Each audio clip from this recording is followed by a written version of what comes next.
You know how I always tell you I can sniff out advertisements versus real posts? Well, I think this story pretty much validates that I've been right all along. Well, this is an interesting story. Let's see if the UFC is going to enforce the rules that they have made in terms of people gambling on fights, right? Because Conor's still a UFC fighter, right? Conor is still a UFC fighter, all right? So we're going to look at this article because Conor made a massive bet on the main event of the most recent UFC. And he put the bet up and then he took it down. And it looks like he was aware that he was not allowed to do it. And then he did it anyway. And then he posted that he took it down, whatever. And I'm going to show you guys the memo from Hunter Campbell to Conor McGregor about this thing. And we'll see what's what. Then we are going to move over to a different story, which is about this gentleman right here. You guys remember Logan Paul? You guys remember Logan Paul? So he actually had Bradley Martyn. The two of them fought, right? Now, I thought he handled this very classy, all right? He beat the 1 minute in out of Bradley Martyn, okay? Bradley Martyn was the one yapping about how he could take down real fighters, and then he fought someone who is certainly, as far as he's concerned, a very real fighter, and he got worked, okay? Got beat down. Everybody knows that. And Logan did not post any of that footage. None of it. Okay. Now, I thought that was a classy move. I have my issues with Logan's behavior as it relates to lawsuits, but when it came to this, I thought this was pretty classy because he beat his ass. It would have gone mega viral. Would have gone mega viral, right? And he didn't post it. Okay. Respectful. Now, Bradley Martyn is coming back wanting a rematch, and Logan and Mike are going to talk about it. And he gets into, and Logan's just like, I could kill him in a street fight. I would act like, I'm not talking like kill him. He's like, I'll kill him. And he's right. So that's going to be the second story that we talk about. And I promise that will be entertaining. Go ahead and subscribe to the channel if you haven't yet. And I mean it, really, subscribe to the channel if you haven't yet. It's really helpful to the channel. I ask every time. And go ahead and like this video and tell me what you think on these topics, especially this one. Okay, so did Conor McGregor violate UFC rules with $1 million gamble? Yes, he did. Yes, he did. Okay, so Conor McGregor may be in trouble with his employer. Well, his employer... his employer, it's like, maybe like one of his employers, right? So as the UFC 307 main event between Alex Pereira and Khalil Roundtree got underway, the Irish megastar placed a huge $1 million bet on either fighter to win by TKO or knockout, okay? So here is the bet. Conor bet $1 million or 1 million pounds, I'm not sure what that is, to win 1.2 million, okay? Now, do I have a problem with this particular bet? No, of course not. He didn't even pick a winner, right? Like he didn't even pick a winner. There's no like, he didn't pick a winner. That said, the reason why this was implemented obviously was because of what happened, with Krause and all that, and where he had insider information. They shared that inside information. A bunch of people bet on this guy to lose in the first round. That guy was on the inside of it. He was injured and yada, yada, yada. So like, theoretically, like technically, you could just bet, will someone win by knockout? That ends up being a yes and you win, right? So like this inside information would affect this particular bet. But as it relates to this fight, I think it was a fair bet. Like, hey, will this win? Will either win by KO or TKO? The total payout. So was he getting 1.2 back, or this is the total payout including his bet? I think this means the bet was plus 120, which is insane on that fight. If that was that, I would have been betting on this on dual bits too. Now, I assume this is actually a marketing play and that Conor is in on dual bits. I mean, that's my assumption. But this is clearly a violation, right? Although, you know what, dude? This post does not have his name on it. I'm just going to say that right now. It does not have his name on it. But anyway, so Conor said, if you don't take risks, you won't drink champagne. I've said a million times, every time these guys make these massive bets, it's not really them making the bets, right? They're just promoting Stake or whatever other company is, is their betting platform. So, of course, Poatan went on to win the bout via TKO in the fourth round to retain the UFC lightweight title. So Conor says, I couldn't pick a winner until the fight started, but I just knew there was going to be a KO. McGregor posted after the fight, $1 million on a KO by either fighter at 1 to 5. Good bet. $200,000 profit. Oh, okay. So it was whatever, minus 500 or whatever for that. Because you bet 500. Yeah. So it was minus 500. Interestingly, McGregor shared the bet on X before he almost immediately took it down. He later shared it on Instagram before reposting it on the site formerly known as Twitter. Okay, so here is the conduct policy, right? So it says, is Conor McGregor in violation of the UFC athlete conduct party? It was a nice $200K pickup for the Irish megastar. However, per a memo sent to athletes in October 2022, UFC fighters are prohibited from gambling on any UFC fight regardless of whether they are involved or not. Here is the formal outreach from Hunter Campbell to all the fighters. Okay, this is pretty clear, crystal clear here. All athletes and manager, and this is from Hunter Campbell, UFC Chief Business Officer. We are writing to advise you of a change to the UFC athlete conduct policy to which each UFC athlete subscribes. Yada yada. As you know, UFC athlete requires UFC contracted athletes to act in a legal, ethical, and responsible manner. In light of clear direction that we have received from regulators responsible for the regulated sports betting industry in the United States, we are compelled at this time to recognize in the UFC athlete conduct policy certain restrictions relating to wagering by our athletes, members of our teams, and certain others. Like, you have to understand, in Canada, there was an entire region that outlawed betting on the UFC after this. This is a big deal. So the fact that Conor might not have really made that bet is not really important, to be perfectly honest with you. Like, it's actually not really that important. As you may already be aware, most states in which regulated sports betting can prohibit athletes from wagering on promotions and they're affiliated. Many states also extend this prohibition to the athletes, training teams, family members, so on and so forth. Okay, with insider information. Okay, this is obvious.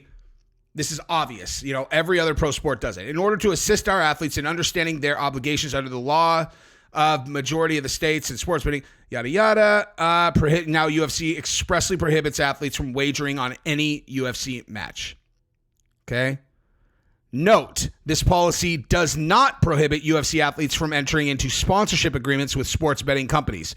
UFC athletes may continue to pursue such sponsorships in accordance with applicable law. So, remember how I've always been saying that these are not real bets? Remember that, you guys? Remember how I said that? Hey, when what's his name? Drake. When Drake bet $1 million on Israel Adesanya, he didn't really bet $1 million. You remember how I was saying that? Okay. Well, Conor McGregor supposedly bet $1 million on this fight. And somehow he's not in violation of this right here that says he can't bet. But in bold right here, note, even though UFC fighters are not allowed to bet on fights, this policy does not prohibit UFC athletes from entering into sponsorship agreements with sports betting companies. UFC athletes may continue to pursue such sponsorship in accordance with applicable law. So what do you guys think? You think Conor really made that bet? You think Conor really made $1 million bet and violated this agreement? Or you think that maybe that was an advertisement, like I've been saying 100 out of 100 times when we see those posts? So let's move over to this story about Logan Paul and Bradley Martyn. So let's listen to Logan Paul talk about his fight with Bradley Martyn and killing people with his bare hands, because I want to definitely let you guys know what I think about that comment. Bradley Martyn said next time he'll lock in. If there's a next time, it's going to be exponentially worse. No, not okay. You think it's going to get better for you, stupid? He said you had clearly been abusing drugs. I know you weighed. He said that's what happens when you get your ass beat. 285. He said you came in at 285.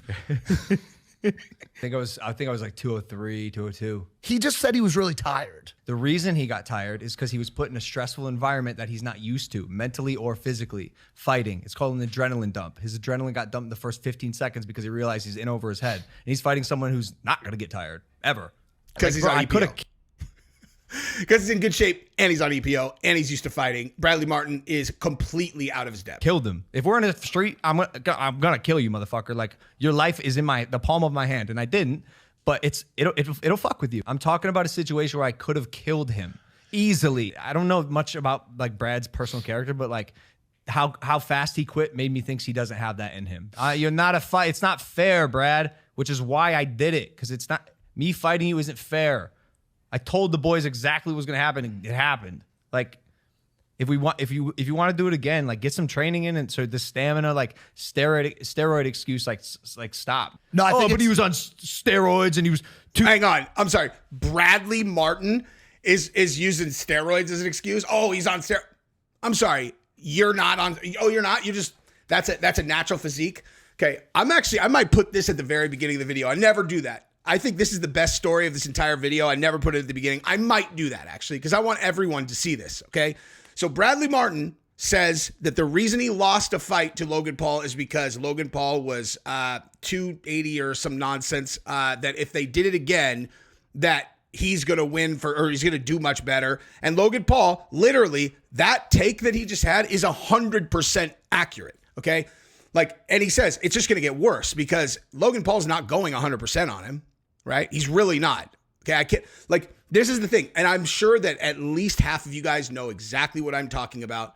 Okay. And this will be the thing that keeps you coming back and back and back and back and back to train, is that you're not tough. No one is. Like, no one that is not significantly trained is tough. Okay. You're just not. You are going to get worked by a person who trains consistently, period. Okay. Especially in grappling, if if you have no striking too, actually, what am I talking about? In any discipline, if you don't have training, you're going to get destroyed. And so when Logan Paul says a thing like, I could have killed him, like in a street fight, I could kill him easily. He's not wrong at all. He's 100% correct. Okay. I showed you guys, just because this is just fresh, I showed you guys the video of the tournament that I was in the other day, which is there's nothing special about that. But that guy has grappling training. I put an arm triangle on him in 23 seconds. Okay. You understand how that works. If I don't let go, he dies. That's any choke submission in jiu-jitsu. And there are people, I can't even count how many people who are better grapplers than me, probably even Logan, right? So bottom line is when he says I could kill him with my bare hands, he's not wrong. And if you really stick that into your brain bank, okay, and really, really think about this. I went off on this tirade about this to my buddy Alex when he sent this to me because I was like, this is why I train every day, okay? I had oral surgery yesterday. If I pulled this cheek back so you could see what the back of my mouth looks like, you'd be all, oh my God, I got 2 molars removed, stitches, disgusting, okay? And I didn't train yesterday because I went under anesthesia and I was going to go train today. And my wife is like, did they say you can just go back to training? I went and looked at the post-op instructions. It says don't train for 10 days. No physical activity and certainly nothing that was high contact. So I'm taking 1 more day off. Today is my 2nd day off. That's it. I'm going back and I'm going to train tomorrow.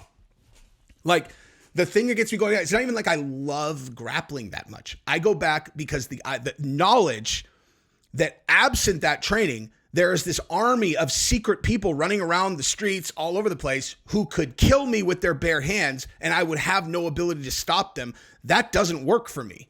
Okay? That does not work for me.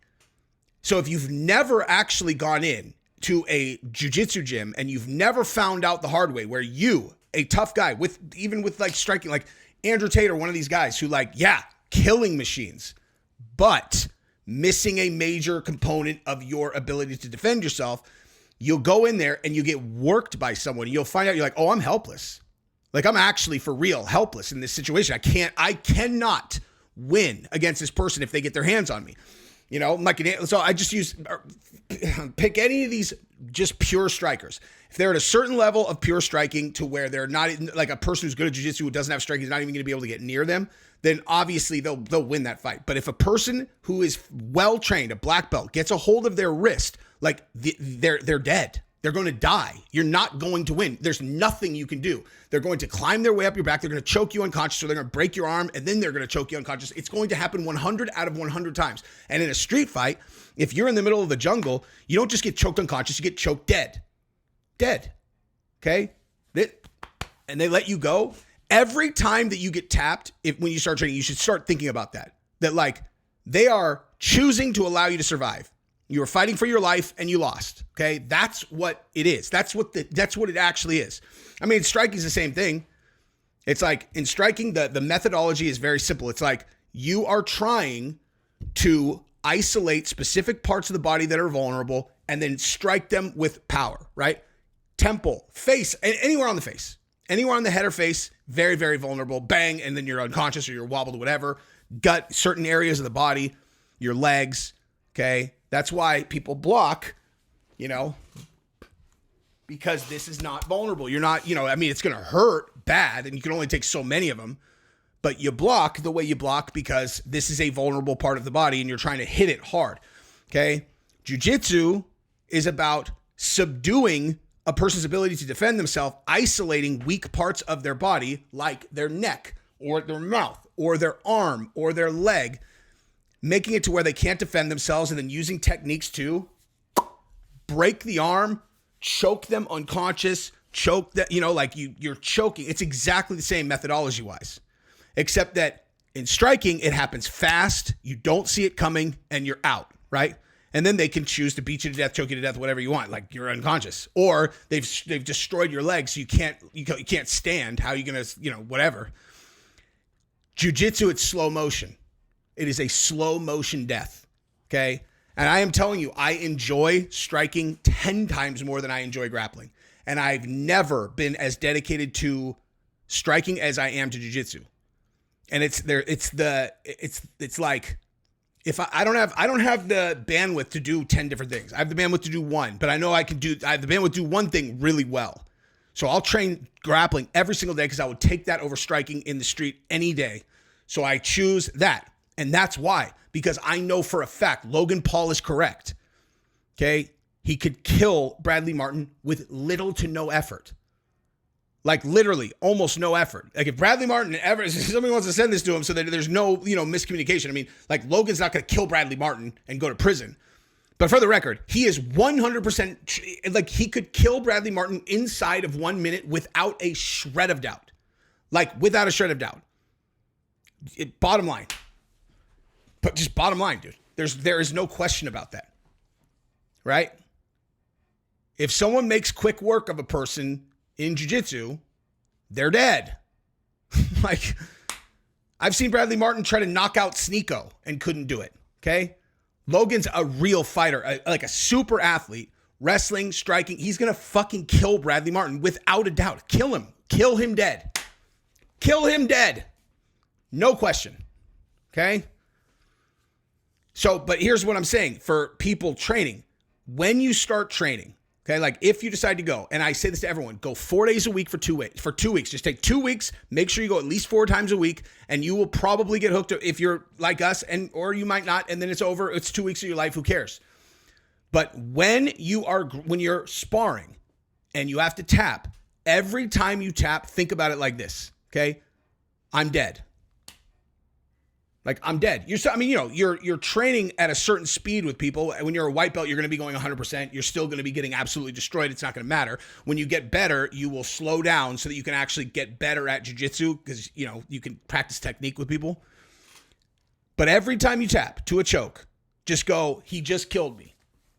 If this is the street, I'm dead. Start thinking about it like that because you're going to start thinking real hard about your technique. You're going to start asking a lot of questions about how to do things better, methodology. So when I put my hand around and grab the hip from this position, why am I grabbing it here instead of here? Why am I doing this?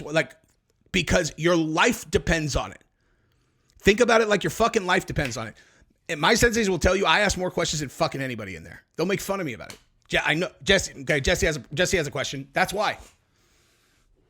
I'm not doing it to look engaged because I am engaged. I want to be as good as I possibly can be. I want my defense to be incredible. I want to do 1,000,000 rounds with black belts that I know I'm going to lose to. I seek out people who are better than me almost every single time because I don't care. I want to get tapped 1,000,000,000 times because I want to be prepared in case I end up against someone like that in a life and death situation. And that's how I get better. And that's why when I go against people who have a similar level of experience to me, I fucking choke them to death because I seek out hard rounds. Like, it's a marathon. The entire thing is a fucking marathon. You're not going to get good in 2 weeks. You're not going to get good in 6 months. You're not going to get good in 5 years. Well, that's not true. But it comes slow. So it's a marathon. You accept it. And then guess what? I'm thinking about it in terms of when Giselle is going to her junior prom. What is she now? She's in 7th grade, so black belt. You think I'm not going to be proud of being, you know what I mean? Like, I still have kids in fucking middle school at that point. And I'll be a Shunji Ribeiro black belt. And unless I get in a fucking car accident and get paralyzed, that is going to happen. There is absolutely no question because it's completely up to me. I've been talking about this too long. All right, that's it. Subscribe to the channel, ring the bell. Bye-bye.